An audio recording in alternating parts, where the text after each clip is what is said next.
Yep, we are trying tugezaako omukunja ataseera so nze bwe nali mujja mu kyalo bibiri byemanye ebiyinza okumalawo stress kumuyambako okudda ku TikTok mu mulabe ng'akola content we then n'okudda mu music we wano we tutuuse nga bw'olaba kale sooka owuliremu nko wano abalabe badde balekewo bannabeko bwenjaka ng'ebinyansi emitima gye bakube ku lwekyo oba ndwalize n'ebirwadde bikamfunirayo ne kalava kalungi alisimati anyumira engoye olw'emitima gye bakube betutu muvimbe tweraga amapenzi mutumu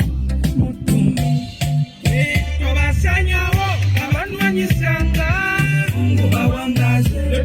Gwagala ogenda emitalamangi okuba ekyeyo emirimu egiri ku Staff Favor Uganda beetaaga bawala n'abalenzi okugenda okukola emitalamayanja abawaiters abacleaners abakuumi abaniriza abantu ne bakadama tebabeerabidde kuba ku namba y'essimu 0740672684 oba MTN 0764174527 emirimu egiri mujje mugende mukoleyo olina passport oba toyina byonna bajja bbeera ate nga bakuyambako okubikola salary atandika ku $1.5 million paka $2.3 million.